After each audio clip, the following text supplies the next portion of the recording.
What happens when a mother returns after a decade and demands the children she abandoned? Before starting the story, please subscribe and like the video and listen through end for chill. I still remember the sound of her car pulling away. It was early autumn, the kind of morning where the air smelled like dry leaves and cold coffee. My daughter, Rachel, stood on my porch with three small children clinging to her legs. The youngest was still in diapers. The oldest couldn't have been more than 6. She didn't come inside. She didn't sit down. She didn't explain much. "Mom, I just need help for a little while," she said, her eyes darting anywhere but my face. "I'll be back, I promise." I believed her. I always had. She hugged the kids quickly, kissed their hair like she was in a hurry to catch a bus, then set their bags by my door. 1 duffel bag, 3 kids.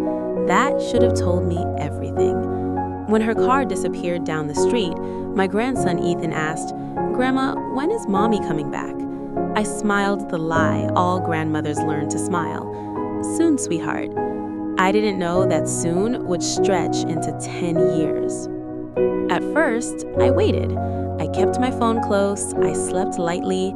Every time a car slowed near my house, I thought it was her.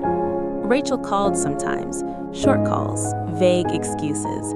"I'm trying to get stable. I just need more time. Don't turn them against me." I never did. I told the kids their mom loved them. I told them she was working hard. I told them she'd come back when she could. Behind closed doors, I cried into my pillow, terrified I was failing all of them. Money was tight. My retirement check barely covered groceries for 4 mouths, let alone school supplies, clothes, and doctor visits. I took a part-time job at a grocery store, standing on my feet at an age when most of my friends were learning how to rest. But every night, I tucked them in. Every morning, I packed lunches. Every scraped knee and nightmare landed at my door. I became mom without ever being called it. By year 3, the calls stopped. Rachel changed numbers, emails bounced back, social media accounts vanished. I went to a lawyer because the school asked for legal guardianship papers. The lawyer asked, gently, "Has your daughter abandoned the children?" The word abandoned felt like a knife. "I don't want to hurt her," I said. "You're not hurting her," he replied. "You're protecting the kids." I filed for temporary guardianship, then permanent. The judge asked if Rachel had been notified. I showed certified letters that came back unopened, the emails with no replies, the unanswered phone records. The gavel came down softly. The children stayed with me. That night, I sat at the kitchen table and cried, not because I won, but because something inside me finally understood she wasn't coming back. By year 5, we had routines. Saturday pancakes, library trips, homework spread across my dining table like a battlefield.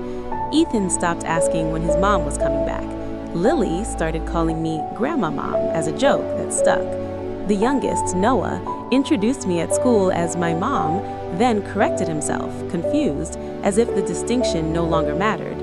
I went to parent-teacher conferences, soccer games, school plays. I learned how to help with math that didn't exist when I was a kid. I learned how to listen when teenagers didn't want advice, but needed someone to stay. I wasn't perfect. I lost my temper sometimes. I fell asleep during movies. I worried constantly about money.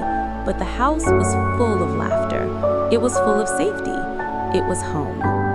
Kids grow up. They ask harder questions.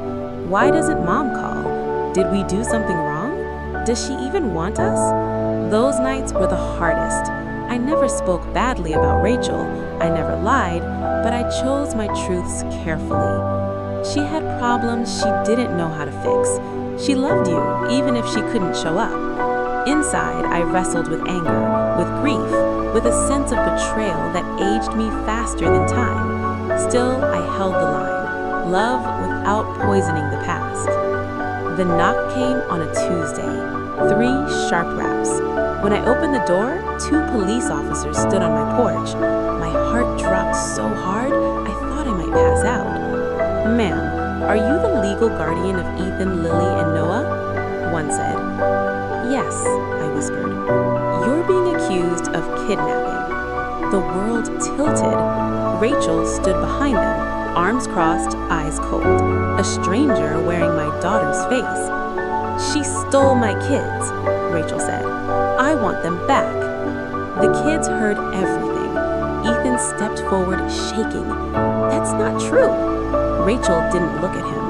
The officers asked questions. I showed paperwork with trembling hands, court orders, guardianship documents, school records, medical forms. Rachel cried on cue. They were supposed to be temporary, she said. She manipulated the system. She turned them against me. I felt something break. 10 years of night feedings, homework, doctor visits, tears wiped, dreams encouraged, reduced to a word: kidnapper. The case moved fast. Rachel wanted full custody. She told the court she was young, scared, unstable, but now she was ready. The judge asked where she had been for 10 years. She said, finding myself. I sat quietly while my lawyer presented evidence. Missed birthdays, unanswered messages, child support never paid, guardianship legally granted. Then the judge spoke to the kids. Lily cried. Noah clutched my hand. Ethan spoke clearly. She didn't raise us. Grandma did. Rachel finally looked at them. They didn't move. Rachel admitted she had struggled with addiction, that she had lived out of state, that she hadn't been ready to be a mom. The judge nodded slowly. Being biologically related does not erase a decade of absence, he said. Rachel accused me again. You wanted them. You took my place. I stood for the first time. I didn't take anything, I said. I stayed. The courtroom went quiet. The ruling came a week later. Full custody remained with me. Rachel was granted supervised visitation, slow, careful, conditional. The kidnapping accused was dismissed. I walked out of the courthouse holding 3 hands, my knees weak, my heart heavy and relieved all at once. Rachel tried to visit. The kids were polite, distant. Love doesn't reset like a switch. Trust doesn't bloom on command. I didn't celebrate winning because no one really wins when a family breaks this way. It's been a year since the trial. The kids are older now, stronger, kind. They know who showed up. They know who stayed. Sometimes late at night, I sit on the porch and think about that first morning, the duffel bag, the promises, the car driving away. If I had known what it would cost me, I would still open the door, because love doesn't keep score, and I would choose them every single time. Family isn't defined by biology alone. It's defined by presence, by sacrifice, by the quiet decision made every day to stay. And if loving my grandchildren made me a villain in someone else's story, I'll carry that title with pride.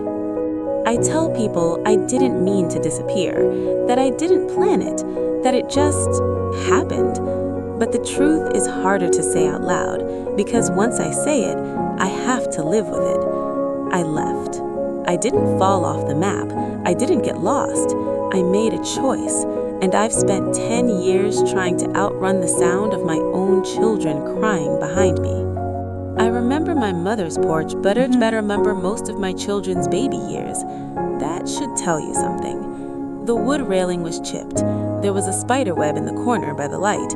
I remember thinking I should brush it away, like that was the problem that morning. I had rehearsed what I was going to say all night, just a little while, just until I get back on my feet, just until things calm down. I didn't plan to stay gone, I swear I didn't, but I was drowning. 3 kids, no money, a relationship that had turned sharp and mean, and a voice in my head that kept whispering, "You're failing them, you're ruining them." When my mom opened the door, relief hit me so hard, my knees almost buckled. She looked tired already. I noticed that. I also noticed how safe it felt to stand there. That should have scared me. I kissed the kids too fast, because if I slowed down, I wouldn't have been able to leave. When I got into the car, my hands shook so badly I had to sit there for a full minute before turning the key. I told myself I was doing the right thing. I told myself good mothers know when to ask for help. I just didn't tell myself how long I planned to be gone. At first, I called. I called from borrowed phones, cheap motels, friends' couches.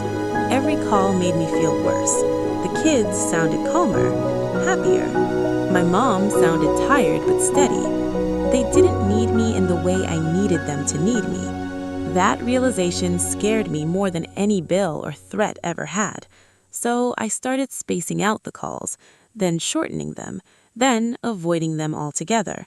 It's easier to be the villain in silence than to listen to children slowly learning how to live without you. People like to dress this part up, though.